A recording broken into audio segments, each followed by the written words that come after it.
seats. We'll be going here just a minute as we continue on with our induction ceremony tonight for the 17th annual Central Auto Racing Boosters Hall of Fame Awards Banquet. Glad to see such a big turnout on a beautiful day here tonight.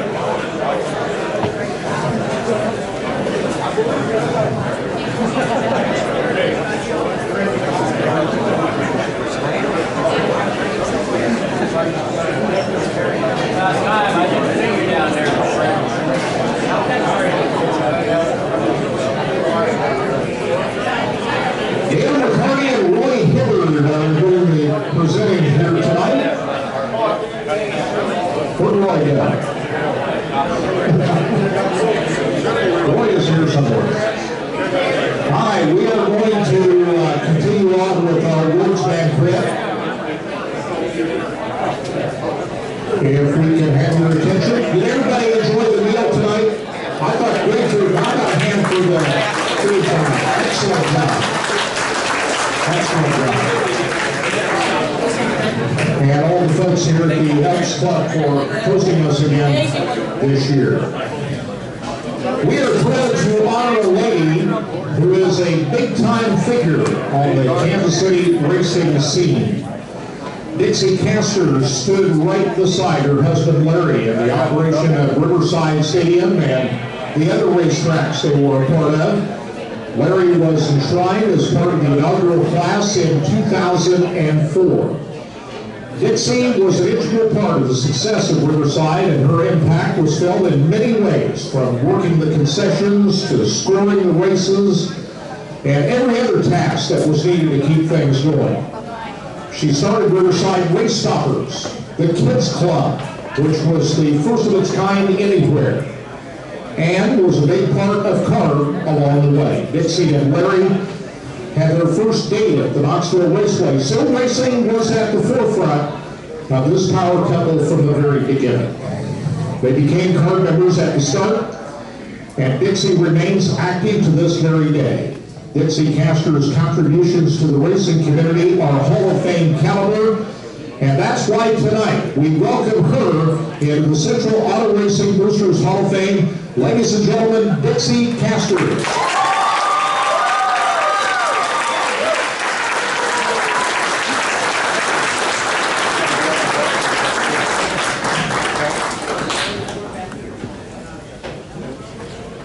Congratulations, Dixie. You know, I talked to my partner, Scott, who just thinks the world of you and worships everything that you and Larry did from back in the day.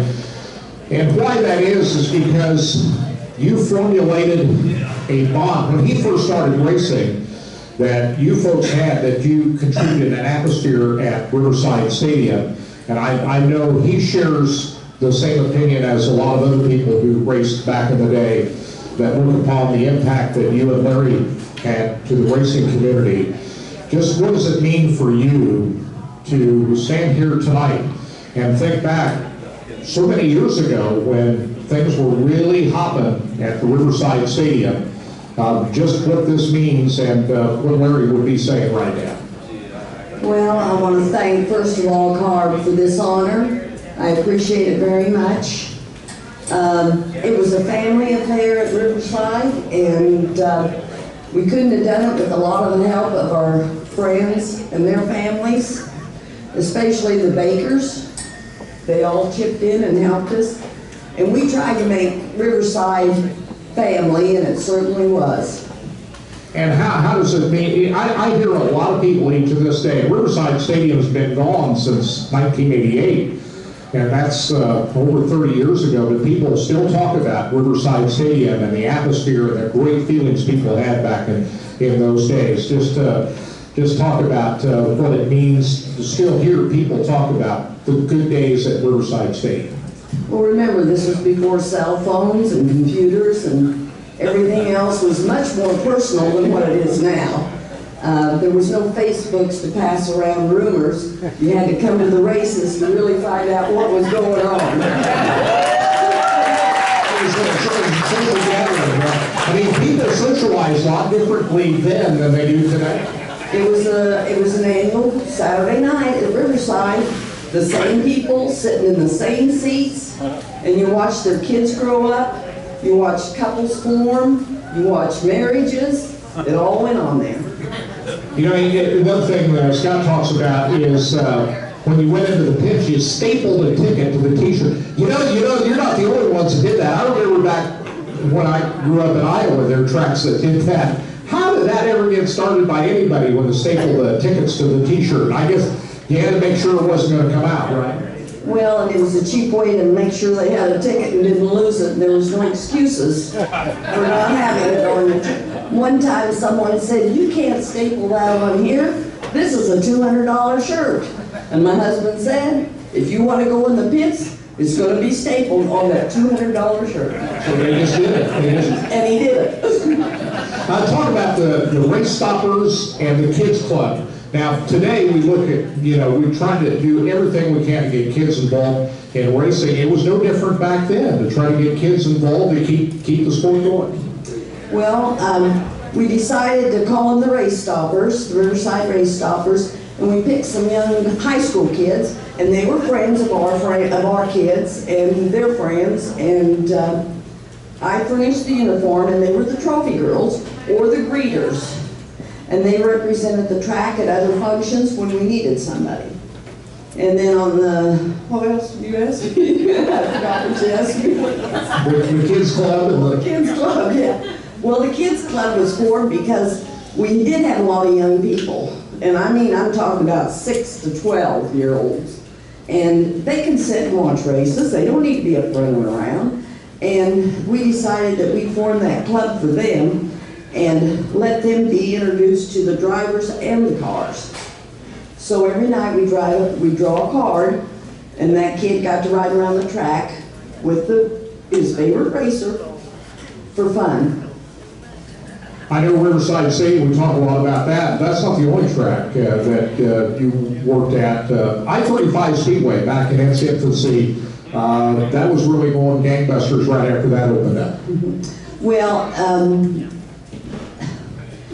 they lost money the first year, and my husband, he had a fuel truck and a parts truck, and he was taking it up there to I-35, and he had a $50 ad in the program. So the last night of racing, when they usually come around and collected the $50 for the ad in the program, they didn't come around and get it. So he thought, I owe somebody $50. So he called Bill Fuller and asked him, "Who do I pay this $50 to?" And Mr. Fuller said, "Well, who is this?" And Larry said, "Well, this is Larry Castor." And he said, "You're the guy they're telling me I better talk to." So that's how it came that he started promoting it, I-35. Who you got with you here tonight? Oh, I've got my family. Would my 3 sons stand up, please? Stand up, everybody.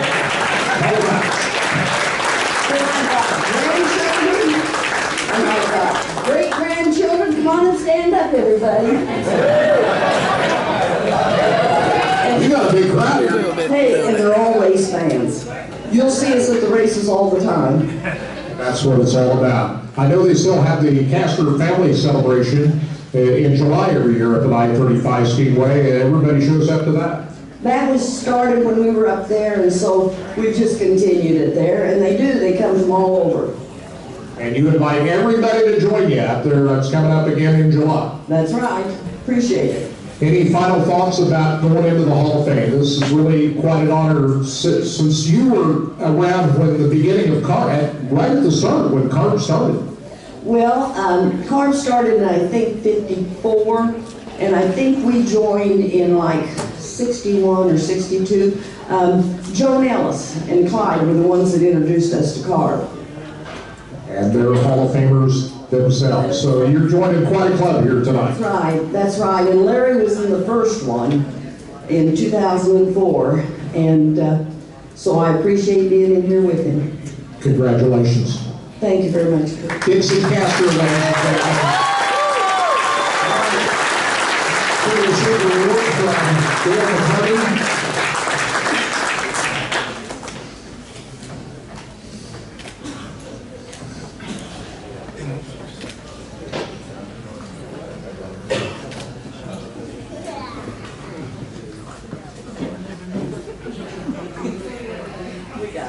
How about another nice round of applause for Dixie Castor?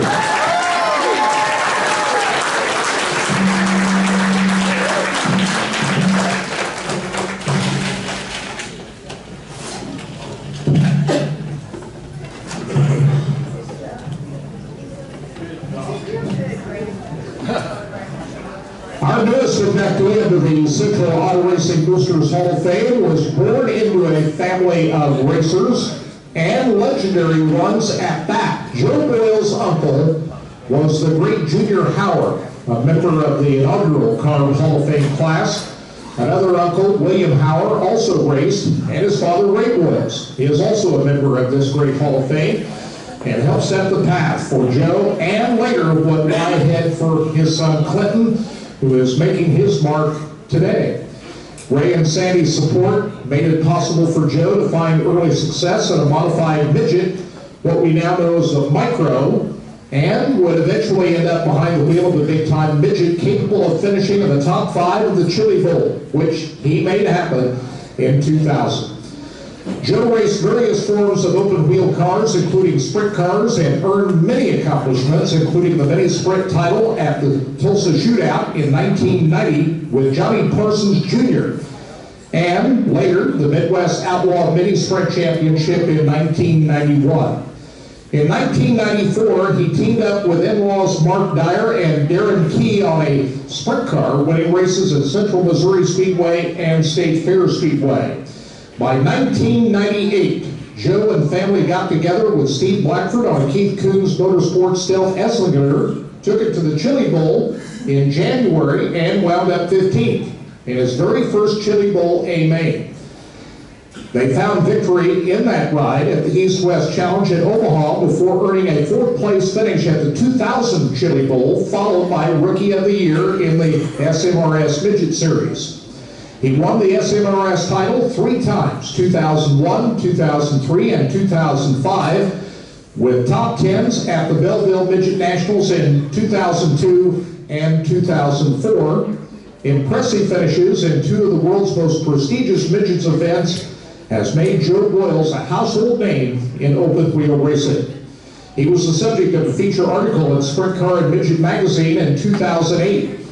He has generated a link between racing's past, present, and future, with son Clinton making his own name for himself, along with son-in-law Hunter Schurenberg and nephew Cameron Key, who are racing at a high level as well. Ladies and gentlemen, make welcome a racer who is never afraid to compete at the highest level, reach for the stars, and exceed all expectations. Your newest member of the Carb Hall of Fame, Joe Boyles.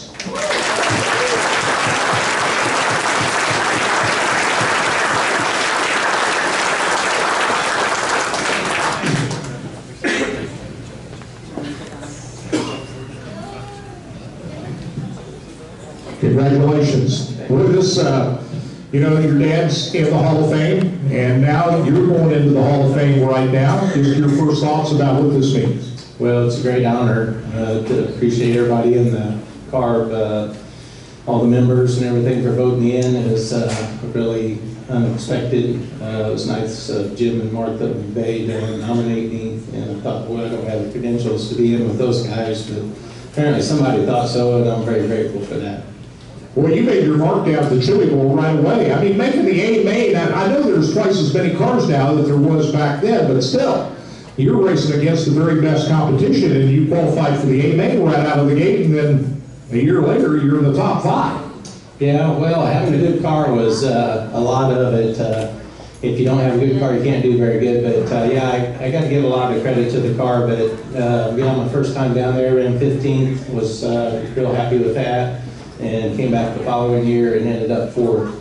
And they were running about 160 cars then. So then years down the road, you know how the Chili Bowl is, a lot of times you get caught up and stuff, but I think it was in 2006, I ended up 6th place with over 300 cars. So that was one of my better accomplishments, I think. You weren't afraid to go up and tackle the bass, were you? Well, I told myself I'm just going to go out there and race it like it's a weekly race, and I'm not going to look at the names on the side of the cars, and they're just cars I got to pass. And that was really kind of my philosophy, and I think that helped some. and you're known as a clean racer. Tell us about this time you and Tim McVeigh had a really classic battle. What was that, Sweet Springs? Well, actually, we had several, but yeah, probably one of my more memorable ones. We were racing. Tim was a good competitor and had a great car, and we were out running the feature, and he was leading, and I was running second, and I was right behind him, and man, we were racing the cars as hard as they go, and inches off one another, and never touched or anything, and it was just all the adrenaline, and I mean, that's good racing there. I mean, anybody can just hit a guy and knock him out of the way, but so we raced, and ended up, I passed him on the last lap, and I got the win, but we both said after the race it didn't matter who won, and that was just great fun. So, talk about what it means to have family around you, and you got a lot of family racers. Your son, you got your nephew, you got your, you got a lot of people in your own family that's still out there doing it today. Right, and it's good fun. That's actually how my family got formed, racing against my father-in-law, and then my brother-in-law raced against him as well. So it's really built my family, and it's just been a family affair. Now with Clinton and Hunter and Cameron racing, we go watch all their races, and it's just, we're a racing family. That's what we do. Talk about, your dad has been the biggest promoter of racing around here. Just talk about his influence. He was there for me. I mean, a lot of times you go to the track and you have a bad night, you tear something up, and he never said anything bad about, let's just get out there and we'll get it fixed and figure out, God bless him and Sandy, my stepmom, they put up the money, week in, week out, and we just went racing, but that's what we did, we didn't go do a lot of other things, so we just were involved in racing and love that. Your dad would say Sandy is the real force. True. Well, you know how that is, the lady of the household. Talk about Matt, you're still out there racing. Kind of talk about what's going on now. You spent a lot of time watching Clinton and Hunter and Cameron out there, but you still strap yourself in the car every now and then. Right. Went down this year and actually ran the Chili Bowl again, and just knocking off a lot of rust. It got to the point where I had my midget car, and Clinton, he'd been running micros, and we kind of got involved in a midget series a little bit, so Clinton wanted to race a lot more than I did, so I decided, well, I'm going to let Clinton run the car, and he did a phenomenal job with it, so he started racing, and he just raced more and more, so I kind of took a back seat to all that, but now he's way surpassed what I've done and running his own stuff, and so I'd kind of like to get back in the car a little bit. I'd love to go watch him race or Hunter race, but if I got a weekend that I'm not doing that, I still want to race myself. Yeah, Hunter and Clinton, they're world famous. Yeah, they're doing it big time. They're doing it for a living. I was just a hobby racer, but those guys are getting after it, and they're doing big time stuff. What are a couple of the other highlights that we haven't already talked about in your race? We talked about the Chili Bowl, the classic race you had with Tim McVeigh. Anything else that stands out? Well, there was a lot of highlights in racing and stuff, and a lot of them that I'll never forget. One of them racing in Belleville, Kansas. Was out there flying around. You run about 140 miles an hour in a little short wheelbase car. I smacked the guardrail, and that car lifted up off the ground, and I puckered up because it's a long ways down on the other side of that guardrail. And I come down, I was still on the track, and I went to the bottom. I never went back up there again that race. That's kind of some stuff you remember there, but probably the most notable stuff for me is just the family of racers and fans and stuff come up to you, and they don't realize they come up and give you that boy or whatever. That really means a lot to a driver and stuff, and just meeting all the people. I've had so many people help me out along the way with this, that, and the other. There's just too many people to mention, but yeah, just racing people are a good family. And I'm sure everybody here would attest to that. Yeah, it's got to be a sense of satisfaction too when you go up against some of these high-level drivers and USAC and so forth, and the Keith Kunz cars, and you're racing up against those guys. Do you feel like you're a real classic underdog that people like to root for? Well, I was racing guys like Dave Darland and J.J. Haley and those guys, and Tracy Hines, and I really felt like I earned those guys' respect, where I could get up there and run wheel to wheel with them, and they weren't trying to run away from me or get away from me because they thought maybe I'd crash them or something. But knowing that I kind of earned those guys' respect was a big deal for me. I appreciated that. Final thoughts about what this means to go into the Hall of Fame? It's a great honor, and I want to congratulate all the rest of the inductees here tonight and stuff. Congratulations to you guys, and enjoy your stories and stuff. But just a big honor. And you got, you got a lot of people here tonight. I do. My stepmom Sandy and my dad Ray, my sister Pam. Clinton's over here with me. They drove in from Indianapolis, Clinton, and my grandson Whelan. My daughter Jessica, my wife Debbie, her sister Denise, and my brother-in-law Darren, and then Jim and Martha McVeigh, who nominated me for this great honor, and my friend Pat Sambursky, just a guy that, you know, he comes by the house on a Saturday or Friday night and helps me get the car going, out there working on it by yourself, and that means a lot. He's pitched in so many times to help get us to the races. And you got a couple of people out going tonight rooting for you. Yeah, my nephew Cameron, he's out there racing for Terry Hink tonight, and they're out there running, so best of luck to him. Congratulations, Joe. Thank you very much. Joe Boyles, ladies and gentlemen.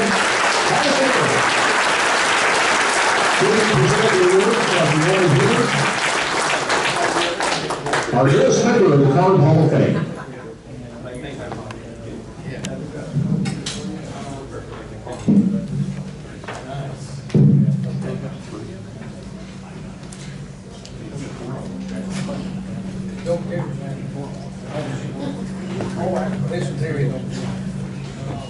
Over there, you give up there.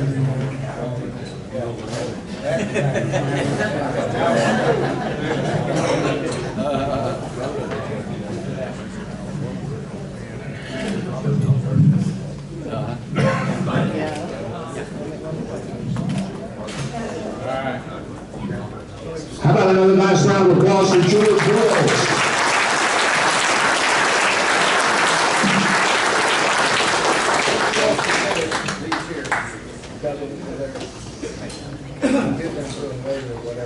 We now recognize one of the most accomplished open wheel drivers of his generation, whose resume is filled with race wins over some of the greatest drivers racing has ever seen. Jerry Stone's career spanned decades at some of the most legendary race venues in the country, and there is much to cover here. Jerry was born in 1949 in Wichita. As a kid, he raced go-karts with his brother Dennis. By 1967, Jerry had raced all over the nation in go-karts, winning back-to-back Winter Nationals titles in Barnesville, Georgia. Before Jerry's 18th birthday in 1967, Stoney would move up to the super modified ranks, racing a Sportsman B-Class car at 81 Speedway. They took the car to Kansas City to race weekly at Riverside on Saturday and Olympic on Sundays, racing against future Hall of Famers Goodwin, Backlund, Lovett, and Sutcliffe, among others. Over the next few years, Stone would race the family-owned number 5, as well as other cars, including George Hibbs' Zephyr Transfer Special, winning a special showdown race at Belleville in 1970. This set the stage for some great experiences in a midget competing in SLRA, the weekly Sunday night show at Olympic Stadium. Stoney would drive sprint cars for Laverne Nance and Red Forshee of Wichita. Jerry jumped in Jelly Wilhelm's 24 Super to finish the 1976 campaign, and driving that car named Gertrude, Jamie, Jerry, and Jelly were a formidable team over the next few years on the NCRA trail, racing at 81 Speedway and Tulsa, among other racetracks. Highlights for this team included an NCRA win at 81 in 1977 and finishing third in the final standings. 1977 will also be remembered as the year Stoney got his first USAC midget win after racing on and off with the division for most of the 1970s. At the Seattle Kingdome, home of the NFL Seahawks and Major League Baseball's Mariners, Stoney would have a career-defining moment, defeating a field of 44 USAC competitors in front of a crowd of 15,000. Jerry won the race driving a new car built by Jelly.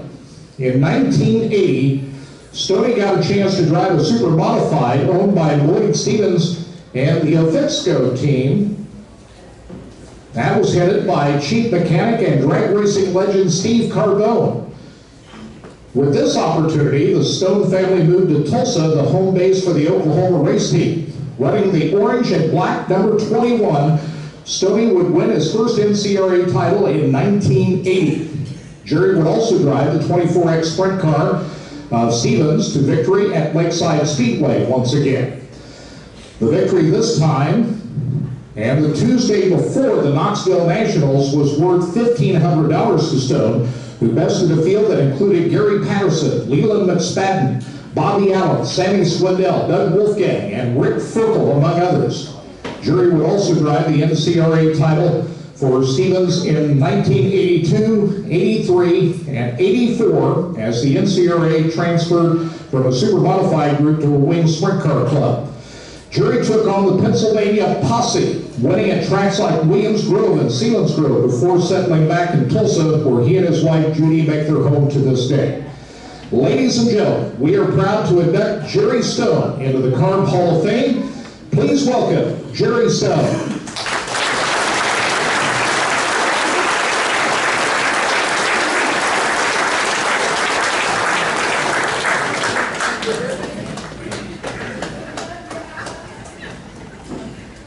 Congratulations. First of all, that's quite a resume you have there. What's the part that sticks out in your mind that you feel most proud of? You know, all of it. As you can tell, I didn't stick with one thing or one place. I like to get out and do different things.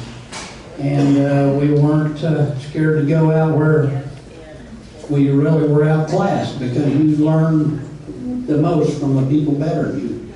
And that's like we did with USAC in the early 70s, and then went out with the Outlaws in 79 with a car, and we, you know, it's just a learning process, and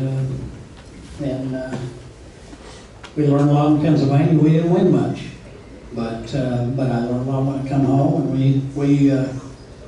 we had some good wins. That Seattle race was a big one. We also won Hutchinson Nationals in 76 in a car, and at that time, that was the big race of the year for those super modifieds in that part of the country. And I gotta say, those and Outlaw, we won that, and we beat the Outlaws in 92 at Wichita. That was a big day. You know, we didn't win a lot of races. I think maybe we won 125 to 145 or 50. Didn't keep track. I mean, we weren't racing, keeping numbers. We just go on doing what we wanted to do and doing the best we could. And honestly, when it was all over, I was surprised. I got to know some of the people that I didn't know before into this nostalgia stuff, that was people that was paying attention. I didn't really think anybody was paying attention. I didn't think about museums and stuff, and I've gotten into that, made some friends in that part, and that's really been a lot of fun the last few years. I just had a lot of help. My parents were big, and my dad worked hard at it. We did it as a family, and it was good. And then I married a lady in '74 that honestly, she put up with a lot with me, as any racer will tell you. And the kids did too, and they're great. And two of the kids here, one couldn't be here. And we got 3 grandkids here, and a great grandkid, and a cousin, and you know, it's just it's been a lot of fun over the years. But I do appreciate this kind of thing. This is a really nice. In fact, I got to know the Darlings at some of this stuff a few years back, and that's when I've got to know Bob Mays, and knew Bob Baker. I knew from back in '79. He was around. We got to know him and his brother, And honestly, when I was through, it was a few years before I realized there was people actually cared what, what went on. And this is really a nice honor. I was reading through your bio. You've been involved in some pretty unique experiences, and I was reading something about a jackknifing incident. Tell us about that. Yeah, and it would have been 73, I think. I was a guy in Belton, Missouri here, John Rice. He wanted to sponsor my car because they was going to run a weekly show here, and he gave me a job. I lived in his motorhome by his shop, and we raced up here, and I was also still running super modifieds down home and up here on Sundays, and we had the Hutchinson Nationals was on the same day. We had a rained out A feature from the week before that they was going to, so they was going to run a double feature thing, run first, last, the rained out one first, and then the full show at Olympic. And but that was a day race at Hutch, and I got a friend to fly me up here. And he flew me up here. Well, we was running a little late. My dad, as you know, at Olympic back then anyway, at that time we unloaded in the infield and parked the trucks and trailers out the other end of the racetrack. And we hadn't showed up in time, so my dad, when he went to take the truck and trailer out the other end of the racetrack, he pulled up there and he locked the brakes up and slid it down, got a jackknife and blocked the racetrack, and held them up till we made it there. Anyway, we won A feature too, and we ended up second in points that year. But it was a unique situation. But that's my dad would do anything for it. So And it worked. it worked. It worked. It paid off. Your relationship with Lloyd Stevens, he was a pretty famous guy back then. You and he got together and had great success. Yeah, I was. Honestly, I got that ride because the driver, he was sponsoring the car in '79 when I was out running sprint cars, and Daryl Brazil got hurt really bad and ended his racing. So that winter, Lloyd bought the car from Daryl and started the team. So they actually hired Jan Opperman to drive it, and due to another injury, Emmett Hahn got hurt. He was driving Zink's car in '79. He got hurt towards the end of the year too, and they never told me, but I figured they wasn't sure he was healed up. So the very first race of the year was NCRA at Tulsa Speedway, and they wanted me to come drive their second car. And so, that's opportunity. And I'd run a few nights for him, different times, off and on. And I went down there, but Emmett was healed up enough that I didn't win. He did, and I haven't ever forgot that. But it gave me an opportunity, and Stevens, Jan wasn't really 100% yet. He was back to racing, and he wasn't 100%.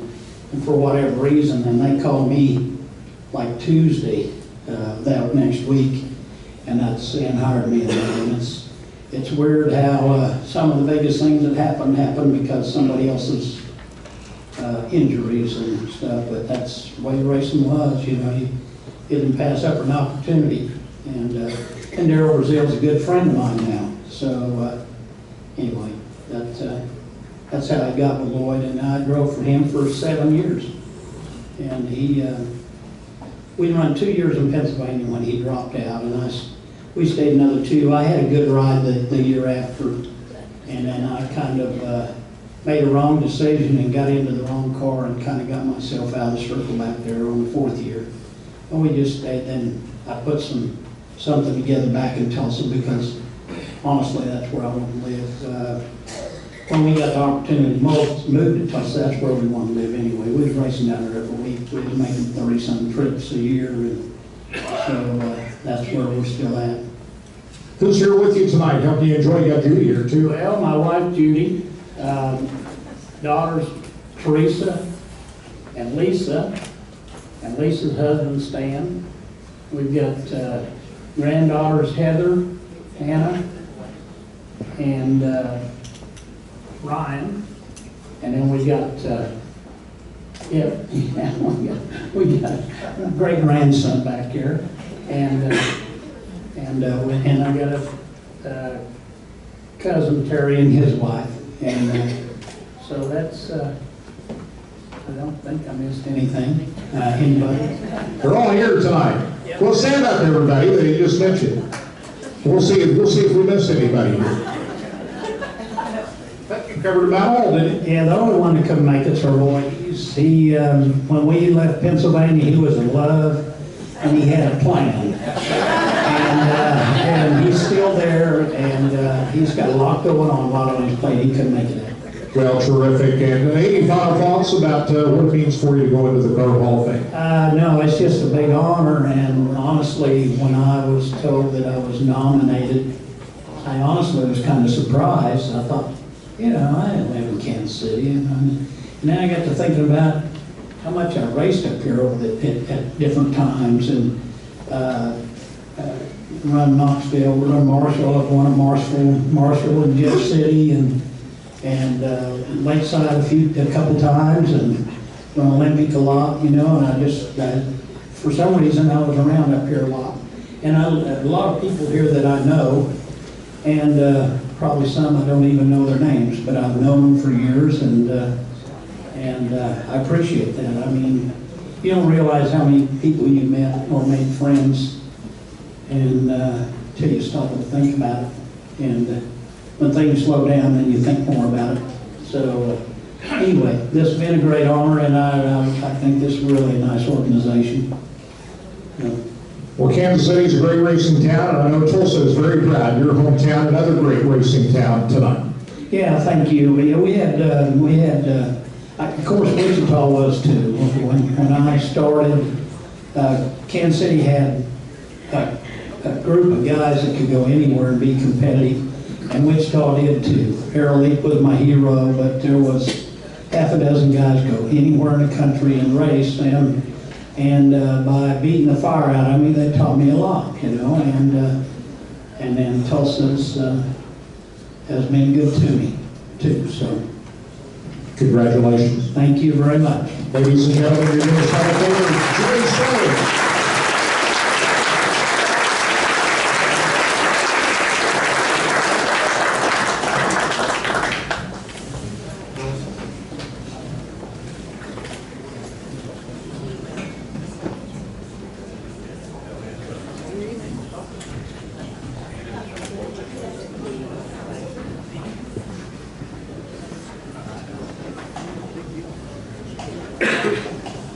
How about another nice round of applause for Jerry Stone?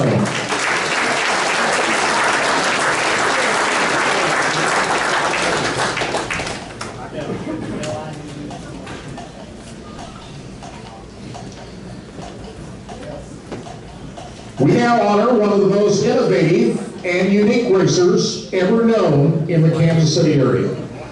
Doug Richards began his career as a driver in 1984, building his own cars with the help from Max Grogan and Larry Harvey Sr., and he won it his very first time out at the Old Lakeside Speedway. He had to qualify into the A feature by finishing second in the semi, and then won the A feature after losing his power steering during the 25-lapper. In an article written by the Kansas City Star, Richards said, and I quote, "I built the whole car myself.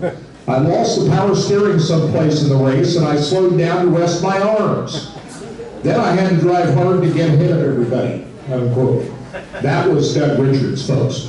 After a great success driving street stocks at Lakeside, Riverside, and I-70, Doug stepped up and built a dirt late model and won, then made the transition to pavement and won there too. Awards for Richards during his late model days included New Lakeside Speedway Most Improved Driver in 1991 and CARB Distinguished Service Award in 1994. With career-defining wins, that included winning a NASCAR Winston Racing Series late model stock car feature in 1995. That 95 season was a big one for many reasons for the 44-year-old chauffeur, who, like a fine wine, got better with age. Richards finished 4th place in points in the late model division at Lakeside, with a 2nd place finish in late model points at I-70. That led to Richards finishing in the top 25 in regional points for the veteran Kansas driver in 1995. As well, in 1996, Doug was the recipient of the Car Driver Appreciation Award.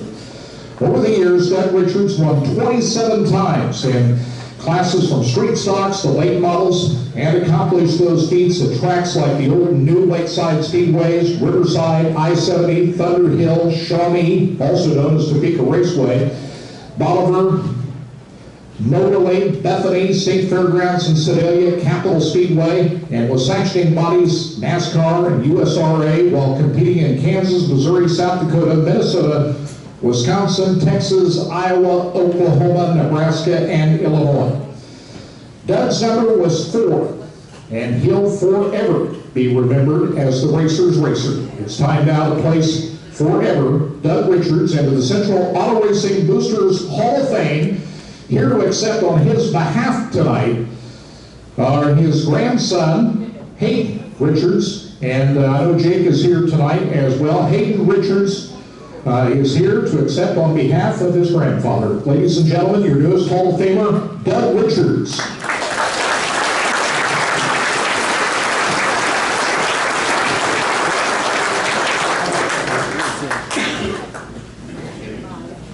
Right behind you. Right behind you. There we go. How you doing?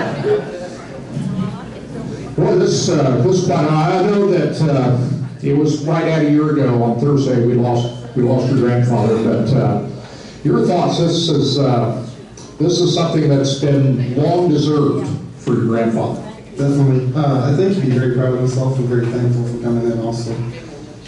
Just for your entire family tonight, just kind of talk about what your grandfather meant to you and what you think he meant to racing. To me personally, he meant a lot, talking about everything about cars. I know he did the same to my father. I know for other racers, he also liked helping them and taught them a lot too. And I think that's what he loved more than racing, was just learning and teaching other people what he knew. Yeah, just a little bit about some of the stories that we might not have heard about your grandfather. He was a pretty feisty guy out there. He was pretty competitive, wasn't he? Definitely. I'm too young to really remember when he was racing back then, but one of the main stories I remember is when he started racing in 2012 in the BMOD practice day at Lakeside. First corner managed to nose the fence down and try to do hard. So that's the type of person he was, always giving it 100%. And that's what he did.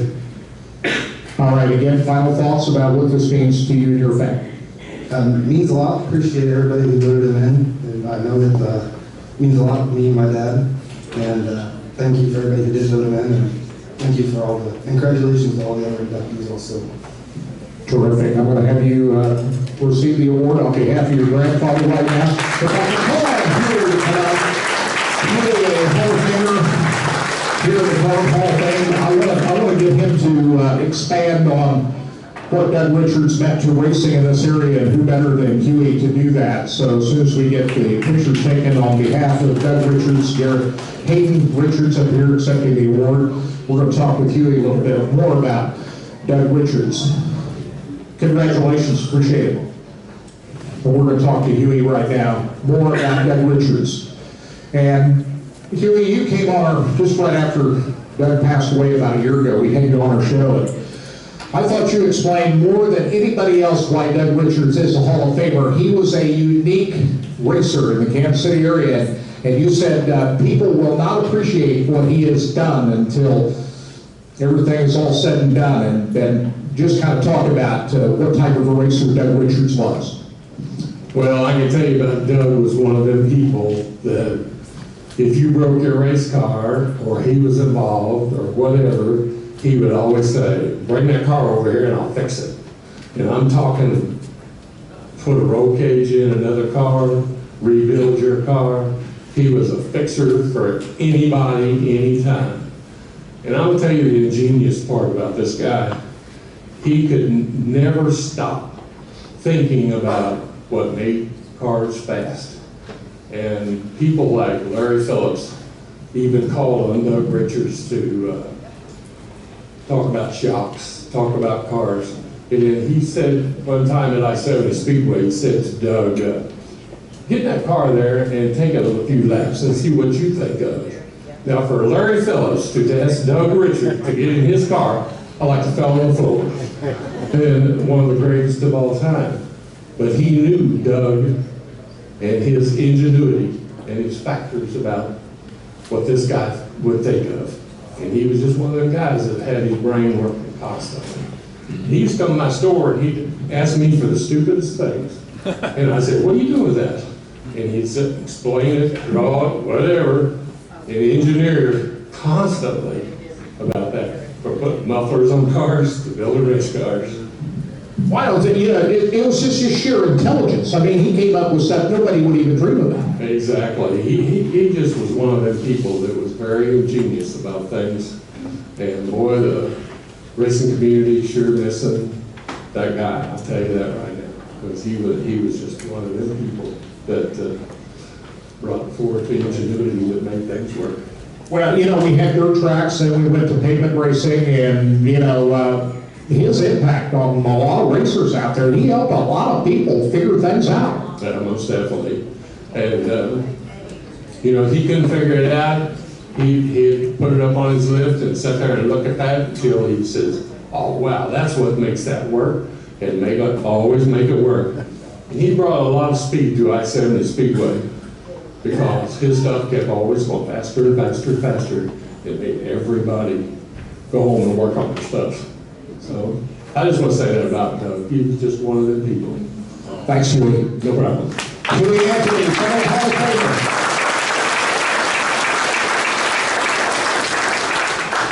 Doug Richards, definitely a Hall of Famer, no doubt about it.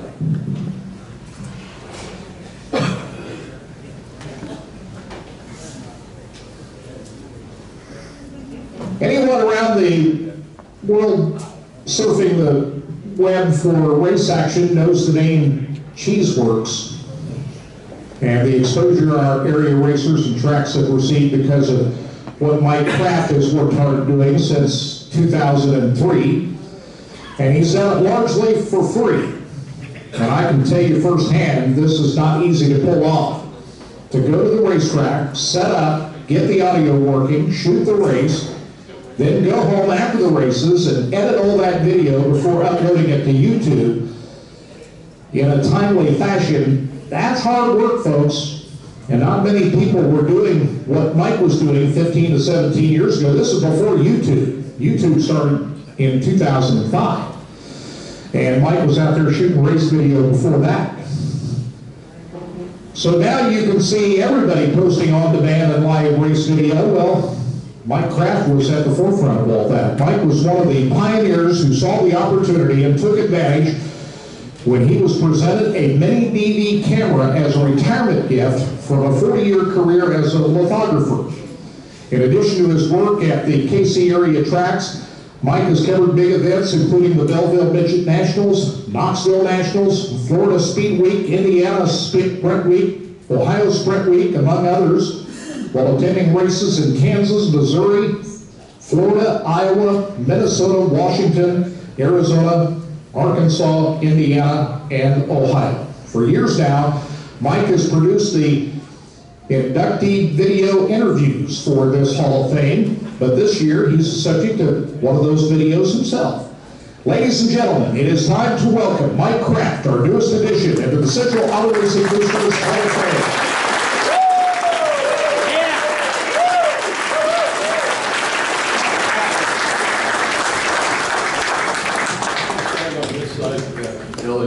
Because it's my good side. Okay, all right. Well, let's Be in a movie.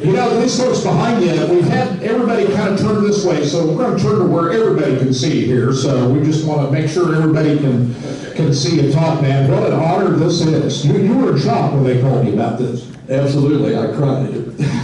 Karen called me and it was just such a shock, I couldn't believe it. I'm still in shock about it because, I mean, most of the people in this room are people that I've watched race my whole lifetime. And for me to get the opportunity to actually be in the Car Hall of Fame with these people like Lisa, I know she's going to be in there someday too, but it's just a real thrill and an honor. All right, let's talk about, we had you on the radio show this morning, and, we said YouTube didn't start until 2005, but you were out there doing it. You had no idea we had anything like YouTube, right? Actually, Bob Libby was the one that kind of got me introduced to it or started with it. And if you'll remember, Metro Sports had a 30-minute program, if I remember right. Jennifer Jo Cobb was hosting it. And I went down in the pits one night at Lakeside and seen that they were shooting video down there. Well, they were actually doing a Father's Day video with Tom and Danny Charles. So I asked Bob, who I'd been racing RC cars with for a few years and gotten to know him pretty good. So Bob, I said, you think they're going to come do this every week? Man, this would be great for local racing. No, Mike, they're not. He said they're just doing Father's Day. So I told him, I said, well, I just got a camera when I retired last year, and I have no idea what to do with it. Do you think they'd be interested in some video? So that's more or less how it got started. He checked with them, and they said, yeah, if you'll shoot it, we'll look at it and see if it's worth showing. And it ended up, had a 2-year run with them, and that's more or less what got me started. But that was still before YouTube, as you say. In fact, I remember with YouTube, and I tell this story, I was in my 60s, folks, when I started this. And so I had to learn how to work a computer, had to switch over from mini DV, which was my first camera, over to digital stuff, which, come on, I never even heard of those kind of cards or anything to do with it. Have to learn how to put it in the computer, load it up, have an editing program to edit it, then you got to render it to the computer, then you got to load it up. I'm thinking, I'll never be able to do this. This is absolutely crazy, but it's worked out. Yeah, it is hard work. We all know that. Todd and I both know how hard work this is. Anybody that's done this kind of stuff, we know what you're up against. Yeah. And you get those videos up pretty quickly. Do you ever sleep at night after these races? Well, here's the deal about that. I always wanted to be Racing Boys. Because I knew if I could get it up before Racing Boys, I could get more views. See, we pushed you. We served the purpose, didn't we? I wouldn't say Scott was lazy, but I'll guarantee you I had him up by midnight most of the time because I knew I could get it up there before he did, and if I did, I might get another 200-300 views because once I got their hands on Racing Boys stuff, I didn't have a chance. There you go. That's what competition's all about. Yeah, absolutely. But that had a lot to do with it. All right, let's talk about where we're at today with all this stuff. I mean, you had no idea that it would turn into as big as what it is. I mean, people depend on your videos being up there now. I had no idea this would go where it is. In fact, at the card presentation earlier, Lisa won the Media Person of the Year. I had talked to Mark Morrell, and I told him, I said, Mark, if I happen to win this, I said, make sure and ask me about being a media mogul. Because this past year was just unbelievable. As you know, we started live streaming some races. I think we live streamed 11 races last year, of which I'm so thankful to all the tracks that let me do that. I hope you heard that right. That was free live streaming. Yeah, the recognition, it's all about the recognition of these racers. And we'll talk about that this morning as well. Local racers don't get as much recognition as we think they deserve, and that's really what this is all about. And that's where the program has come in. Of course, we have a live streaming show now on Thursday nights at 7 o'clock on Cheese Horse Videos. If you want to turn in, see that, you'll love it. Anyway, that's what it's about. To me, being a race fan all these years, it's about the local racing. I mean, that's where everybody started. That's where Danny Lazowski started. That's where Shane Carson started. That's where Ray Lee Goodwin started. I mean, how many people could we go around here and name it all started local racing? And that's what our emphasis is about the local racers. They put in so much time and money and effort every week. Plus the thing that really gets me, my throat's getting dry, is that they risk everything every week. I mean, their livelihood, I mean, just think about it.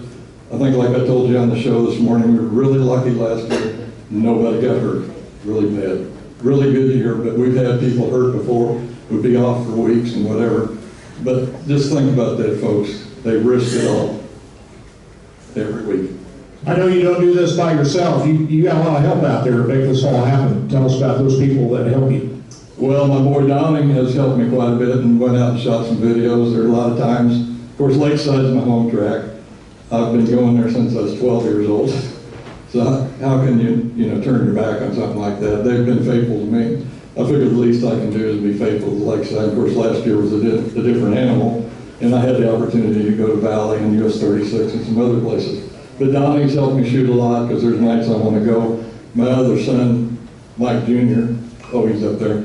He has shot some for me. And of course, on the show, Greg Clemens, who I can't thank enough. I have called him at the last minute, I mean with 30 minutes before the show, and say, Greg, so-and-so calls and they can't make it, can you do it? Well, I'll be a little late, but I'll be there.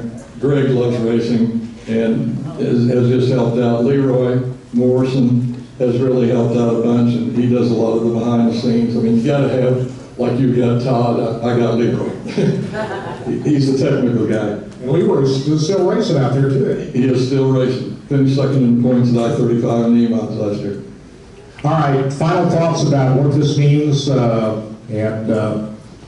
this is a pretty heady deal. You've been right around CARB and you come to these Hall of Fame functions for years. Just final thoughts. It's an unbelievable honor. That's all I can say. I still am in shock.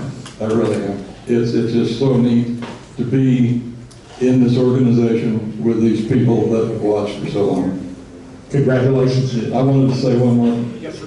I'm going to accept this award on behalf of all of the local racing media. Lisa, John Lee, the Reed brothers, the Lowry brothers up in Topeka. I know I'm forgetting somebody and I can't read it because I didn't have my glasses on. Justin Lawson was the one that nominated me for the award, and I appreciate it. Justin's really great now. But I accept it on behalf of those people, the local media, as well as all of the other people that work in some capacity, whatever it is, at a track somewhere, that get no recognition and may never ever have the chance to stand where I'm standing. Congratulations. Thank you.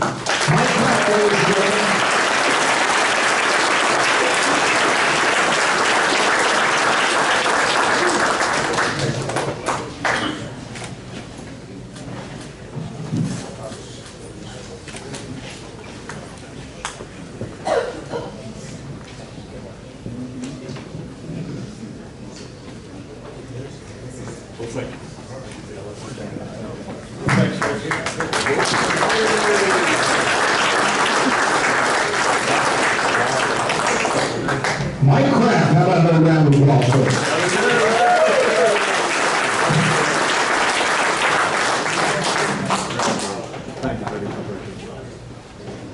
For over a quarter century, as a driver, car owner, and sponsor, Gary Trulove was a force in the Kansas City racing community. He started driving by mere coincidence. He built a race car for a buddy. He never saw it again, so he decided he'd race the car himself at Riverside Stadium. He would get his feet wet in racing in 1965, driving a 1955 Studebaker at Riverside and at the old Lakeside Speedway. He had a gas-welded roll cage and a cheap motorcycle helmet. His first win came at the Old Holmes Road Speedway, south of Kansas City. By the way, we've got an old audio broadcast of the race at Holmes Road Speedway that we'll probably play again on our radio show sometime. That's classic stuff. So we have that old Holmes Speedway drew big crowds back when it was in existence. They utilized the tow bar to take his race car to the track, with a field consisting of 4 late models, 4 super modified cars, and 4 other type race cars. Track officials decided to run them all together.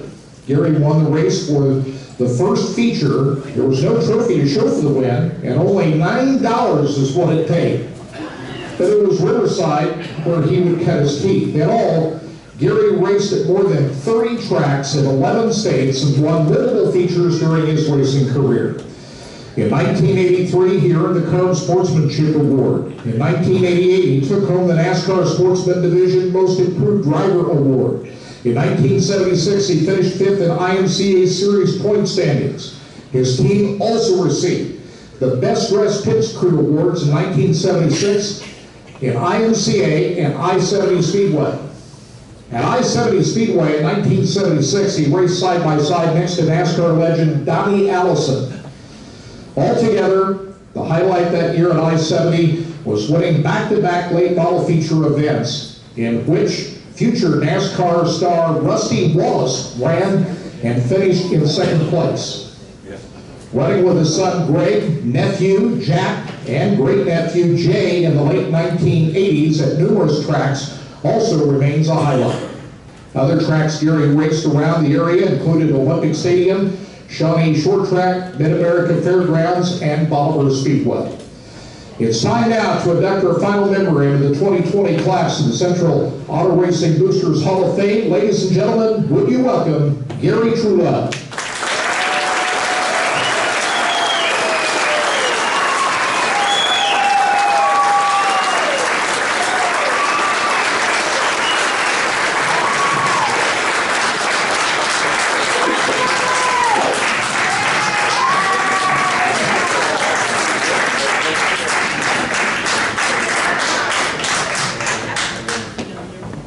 That might be the biggest standing ovation I think we've ever had in the Carb Hall of Fame banquet.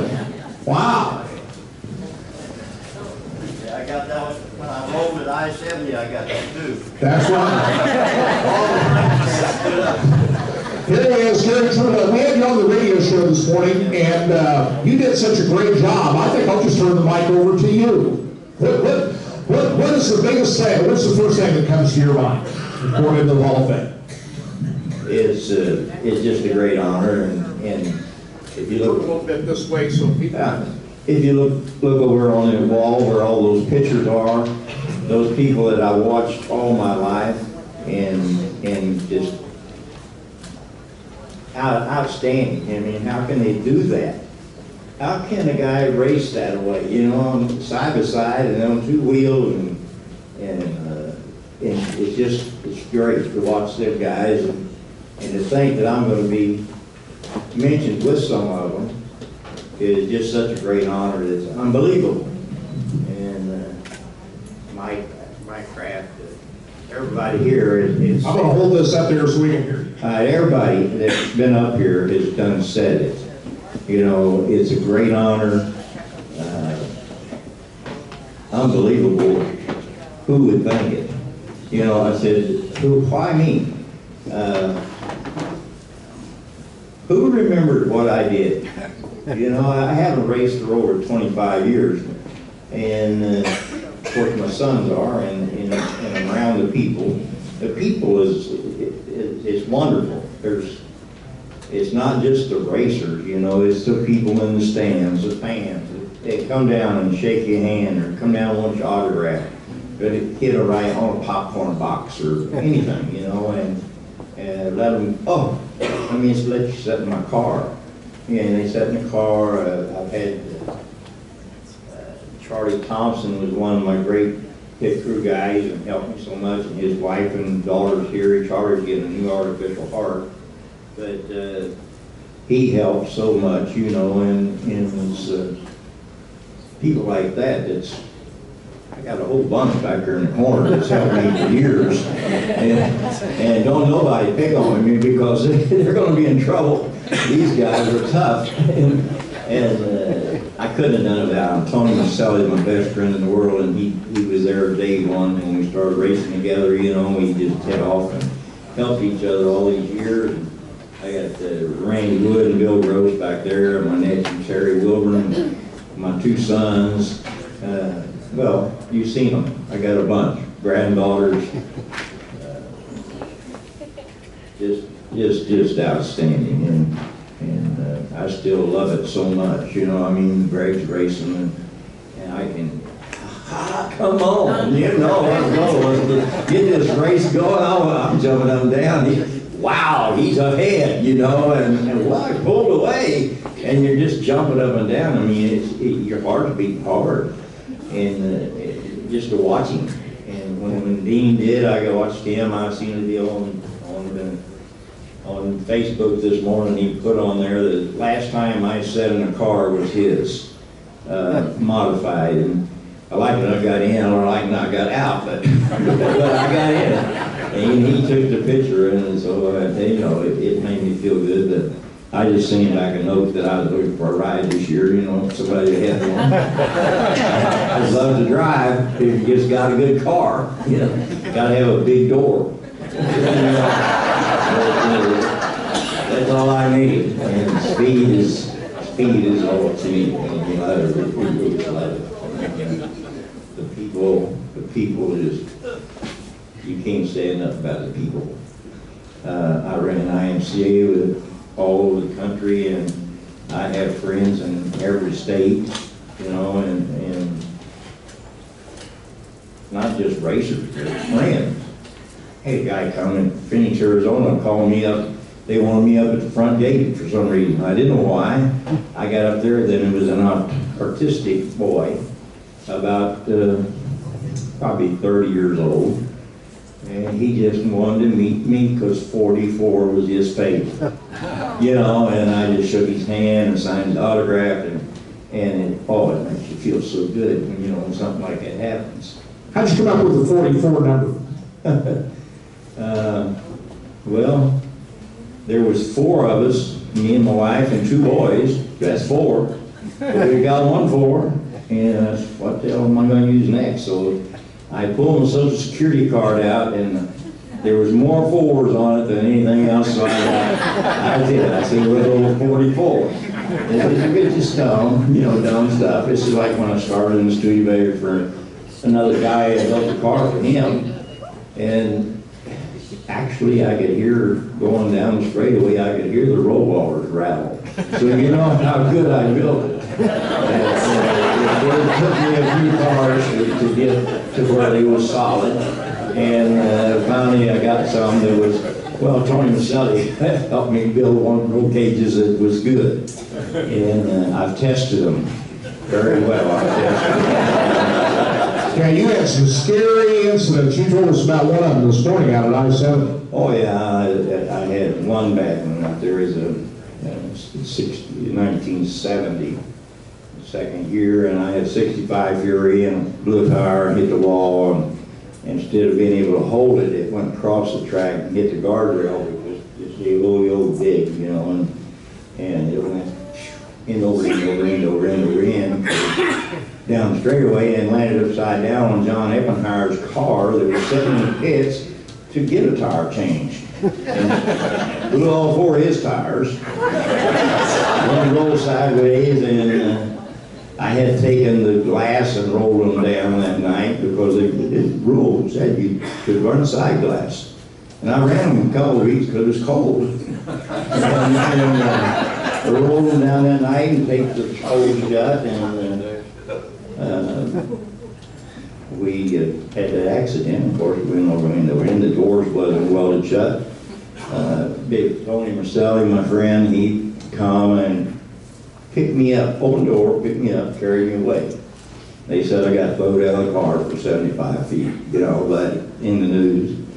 But he did, he picked me up. Well, the next week you had a rule, you had to have your doors welded shut, chained shut, no side glass, you know, and then they started working on the guardrail and build a concrete wall. So it's safe from that happening again, but it was a scary, but it was, you know, it was kind of different fun. Yeah, I mean, no fire suits back then. Doors weren't rolled. I mean, all these safety features we take for granted today, none of that was in existence, but yet you walked away. Yeah, I was still wearing my 1995 helmet I bought at Ferguson's and motorcycle helmet, and no fire suit, no fire gloves, no fire shoes, you know, just plain old street clothes, jeans, Levi's, and a t-shirt and cowboy boots, and maybe a pair of other gloves. Cigar hanging on your mouth? and it just was fun. Is there a big win that stands out, a big highlight in your whole career that stands out above all others? Well,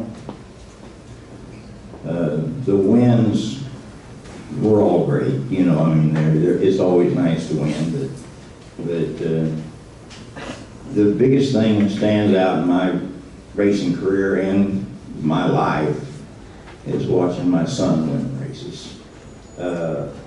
Watching him drive, I mean, I think, dang, he drives so much better than I did. You know, I mean, he's smart. He thinks about what he's going to do instead of just doing it. I might run in there and run up against a car and rub the little fenders, you know. Well, he don't do that.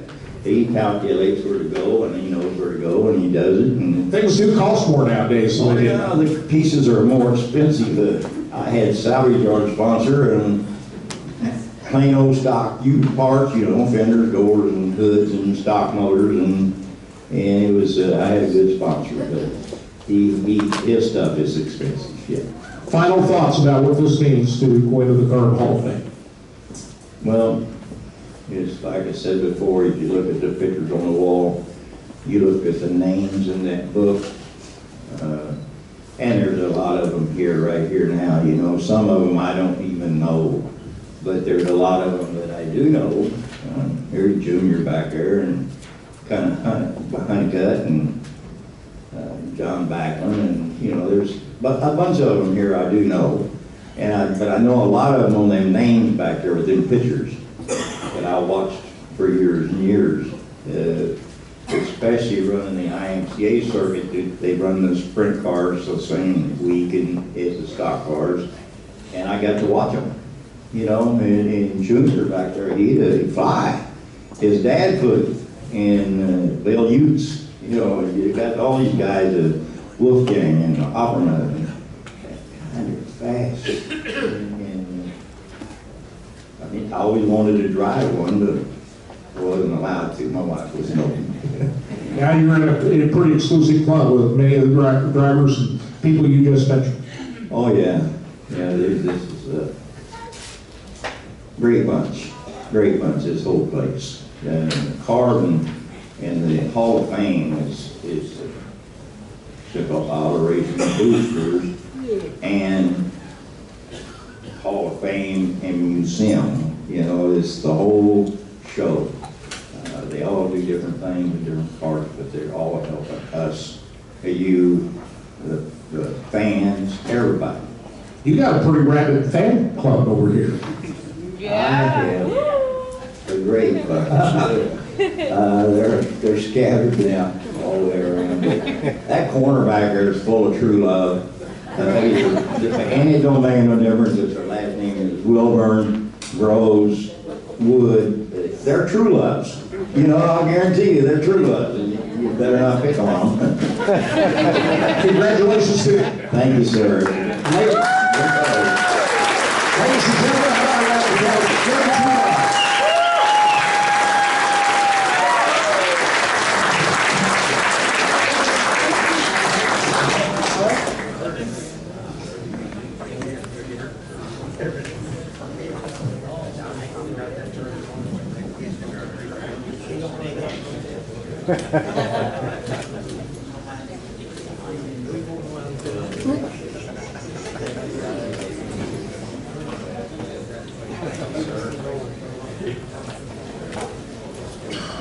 how about a collective round of applause? Let's all stand up and give a collective round of applause to all of our honorees for the class. Thank you.